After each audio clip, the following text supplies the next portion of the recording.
Okay, thank you very much. It's going to be a very busy day. We have a lot of things in store. You know, we're going to be meeting today with the video makers having to do with the violence and what impact and effect that has on school shootings and on children. And we have a very big meeting at 3:30. I call it an economic meeting. It's something we have to do to protect our steel, our aluminum, and our country. But I want to just say that this one cabinet meeting has a lot of things have been happening. Very positive things have been happening for our country. I'm pleased to report that our very massive tax cuts are continuing to show tremendous results. 90% of American workers are already seeing bigger paychecks, and that number is actually going to go up. Almost 4.6 million people have received tax cut bonuses. Wages are rising at the fastest pace in more than a decade, something that people have been waiting for. As you know, when I was campaigning, I was talking about 18 and 20 years, and wages effectively went down. Now, for the first time in a long time, they're starting to go up for people. We've created almost 3 million new jobs since the election, and unemployment claims are at the lowest level in 49 years. Think of that. Unemployment at the lowest level in 49 years. That's a beautiful statistic. We're also taking action to protect American industries that are vital to our national security, including American aluminum and steel. You'll be hearing about that at length at 3:30. Aluminum and steel are the backbone of our nation. They're the bedrock of our defense industrial base. Our greatest presidents, from Washington to Jackson to Lincoln to McKinley and others, they protected our country from outside influence, from other countries coming in and stealing our wealth and stealing our jobs and stealing our companies. And we're going to be very fair, we're going to be very flexible, but we're going to protect the American worker, as I said I would do in my campaign. We also recognize that today is International Women's Day, and we're proud in all of the measures we've taken economically to empower women, especially in the workplace. You see what's happened. And I'm very pleased to announce that the unemployment rate for women in our workforce is at an 18-year low, lowest it's been in 18 years, and we're very close to the all-time record, so we hope to be able to hit that. Soon I'll be able to say is the all-time low. So they've hit an 18-year low, and we're very close to breaking the record. As our economic policies restore prosperity, we're also working to bring back our safety. We have a lot of safety provisions. You read so much about our cutting of regulations, but we are, in some cases, cutting, but in many ways making it stronger, having to do with safety.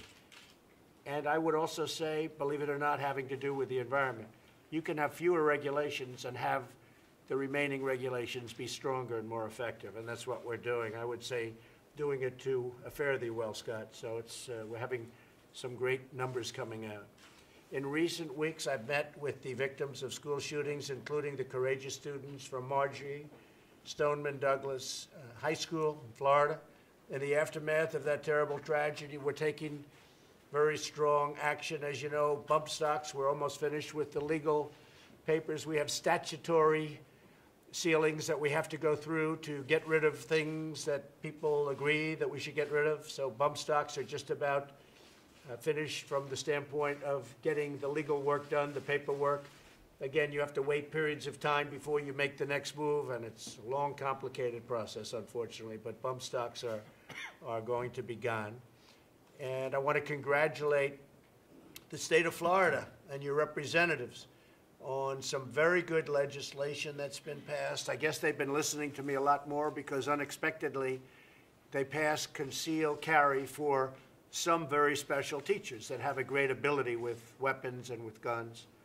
And they passed that. It was somewhat surprising to people because they didn't go in thinking about that, but I guess they liked what I said. And a certain group of people have great talent. They're in the school. They love their students. It's concealed, and I think it brings great safety. They're on the site. You don't have to call them. It doesn't take 15 or 20 minutes to get there, and you know exactly what's going on. So they passed that, and a lot of people were surprised. I wasn't so surprised. I think they did a great job in many respects, but they passed a lot of very good legislation last night. We're working to harden our schools and to make them less vulnerable to attack. We're working to strengthen our early warning system so that when there are red flags, as we had in the case in Florida, there were 39 red flags, which is a disgrace. So many red flags. They were crying out for somebody to go and nab that guy. Authorities will take action quickly and decisively. And we're working on common sense measures to protect the rights of law-abiding gun owners while keeping guns out of the hands of those who pose a violent threat or even a threat. Background checks are moving along in Congress, and I think moving along pretty well. You know, you've been covering Congress for a long time, and some things like even background checks, making them tougher. It's never that easy, but it's moving along, and a lot of great things are being done. We're making them much tougher, but a lot of things are happening right now as we speak. I will also say that at the state level, a lot of states are doing things that go along with the federal government. A lot of this can be done by states, as was the case over the last few days with Florida. And really some tremendous legislation is happening with states and having to do with school safety and safety. But it's not enough to secure only our schools. We must secure the communities where our kids are growing, and wherever they go, we have to secure, and wherever anybody goes, not just the kids. And that's why we're committed to reducing violent crime like I think no other administration.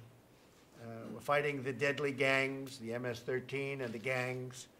They're vicious, they're horrible, and there's just no excuse for allowing them to flourish as they were. We've taken thousands of them out of circulation, gotten them out. We've gotten them out of the country, or they're in jail. And we're tackling this deadly scourge like nobody's ever tackled it before. Sanctuary cities, we're working very hard. The Justice Department has done a fantastic job. I do think we should have legislation where we put an extra line in the money that we give them. You want the money, you can't have the sanctuary cities. That way we avoid the court battles all the time, which we probably will win, but who needs it? They want the money. They should give up on the sanctuary cities. It harbors horrible criminals. What the mayor of Oakland did the other day was a disgrace, where they had close to 1,000 people ready to be gotten, ready to be taken off the streets. Many of them, they say 85% of them were criminals and had criminal records. And the mayor of Oakland went out, and she went out and warned them all, scatter. So instead of taking in 1,000, they took in a fraction of that, about 150. And they were all set. This was long in the planning. And she said, get out of here. And she's telling that to criminals. And it's certainly something that we're looking at with respect to her individually. What she did is incredible and very dangerous from the standpoint of ICE and Border Patrol. Very dangerous. She really made law enforcement much more dangerous than it had to be. So we're looking at that situation very carefully. We're also establishing the Federal Interagency Council on Crime Prevention and improving reentry to help former inmates reenter society as productive citizens. We have people that have been in jail. They made a mistake. They get out and they can't get a job no matter what they do. Now, the thing I think I'm doing best for them is making the economy so strong that we need them in the whole system. And many of them go in and they're phenomenal employees, phenomenal. We're doing studies on that. In fact, we're going to be putting out some information. But they go into the system, and when they can get a job, they really take advantage of it. They do a great job, and it's very important. Each of the cabinet secretaries here today has a very vital role. One of the things I'll be starting off the meeting with is to continue to cut regulations. We have a tremendous way to go. I think we're probably 40% of the way there. Again, statutory requirements make it where you have to give a 90-day notice, then you have to give a 30-day notice, then you have to give a 6-month notice after you do the various, by the time you give all these notices, time goes by. But still, in 12 months, in fact, at the end of the 11th month, we cut far more regulations than any administration in the history of our country, whether it's 4 years, 8 years, or in the one case, 16 years. So nobody's close. But we're going to cut a lot more. We really have a lot more to go. And we're working with General Matters very much on the Army Corps of Engineers because they've been not so fast. And they're slowing up some jobs, so we're going to get that taken care of. We've been working on that. The Army Corps, you know, EPA gets it done, and we're all getting it done. The Army Corps has to follow much quicker. And we may have to streamline it because they're in charge of areas of the country that really have nothing to do with the Army Corps so much anymore. So General Mattis is working to streamline that whole procedure. And some jobs are being held up because of the Army Corps of Engineers. They're fantastic people, but we're going to have to speed that up. This is Gary Cohn's last meeting in the cabinet and of the cabinet, and he's been terrific. He may be a globalist, but I still like him. He is seriously a globalist, there's no question. But you know what? In his own way, he's a nationalist because he loves our country. And where is Gary? You love our country.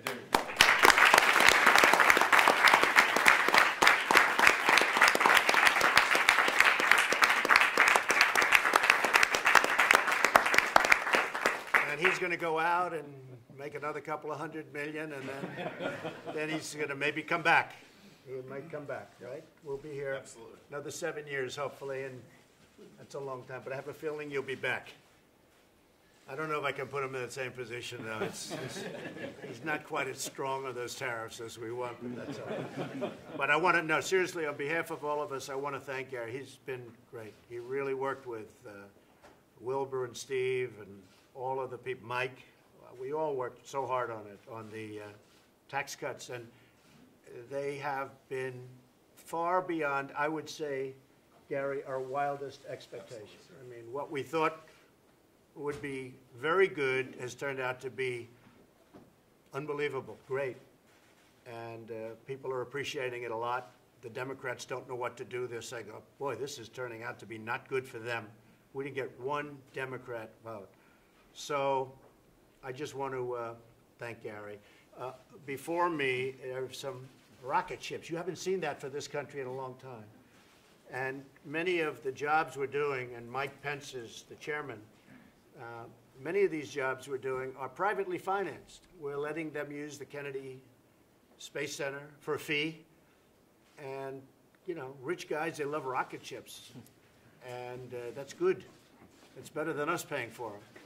And I noticed the prices of the last one. They said it cost $80 million. If the government did it, the same thing would have cost probably 40 or 50 times that amount of money. I mean, literally. When I heard 80 million, you know, I'm so used to hearing different numbers with NASA.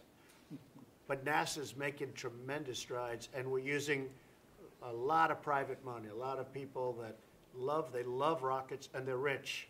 So they're going to be a little less rich probably, but a lot of rockets are going up. And we're really at the forefront. Nobody's doing what we're doing. I don't know if you saw last with Elon with the rocket boosters where they're coming back down. To me, that was more amazing than watching the rocket go up because I've never seen that before. Nobody's seen that before, where they're saving the boosters and they came back without wings, without anything. They landed so beautifully. So we're really at the forefront, and we're doing it in a very private manner. At the same time, NASA is very much involved in doing their own projects. But we're bringing that whole space flight back. We'll be sending something very beautiful to Mars in the very near future.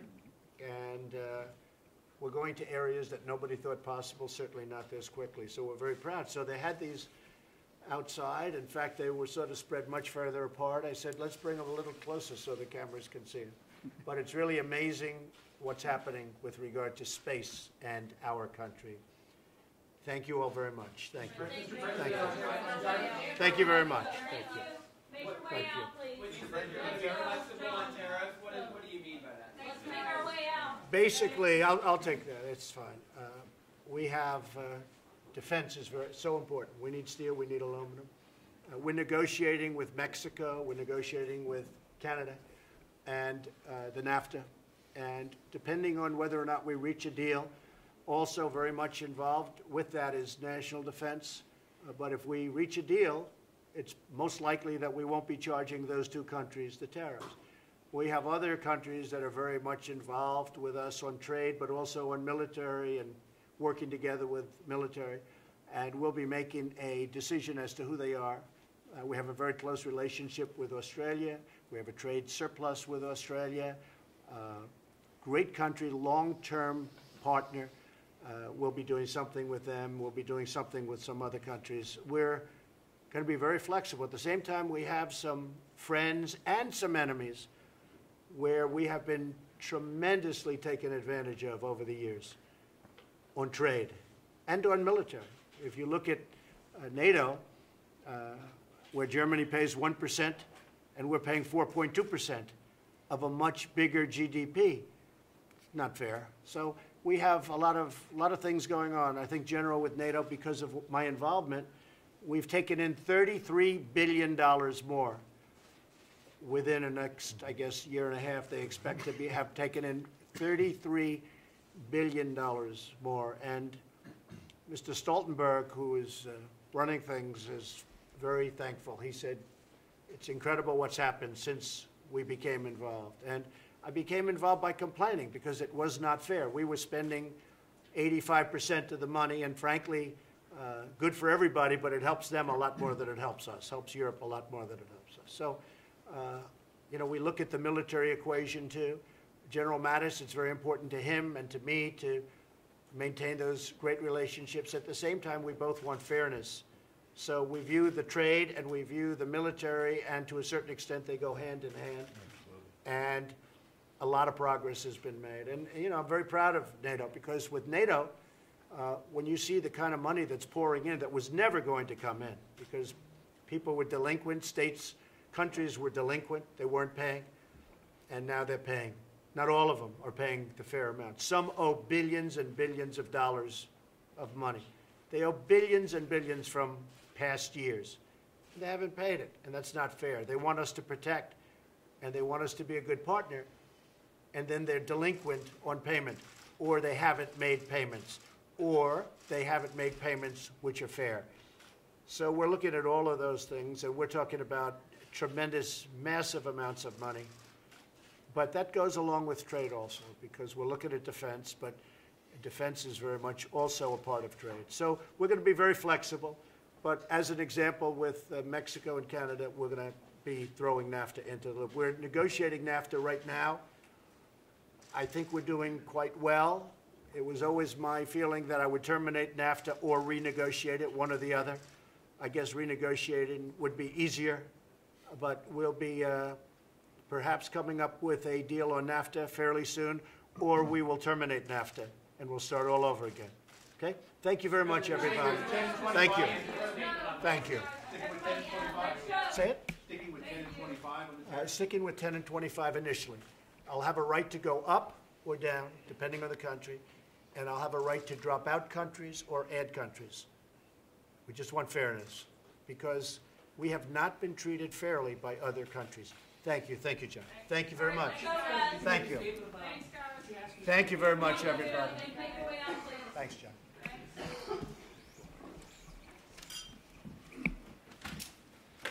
You'll miss Gary, John? You're going to miss him? Yeah. Standing on the lawn at the White House? You can come back. You can come back. You can come back every once in a while. Get your questions. We won't let him inside, so we'll stand in the lawn.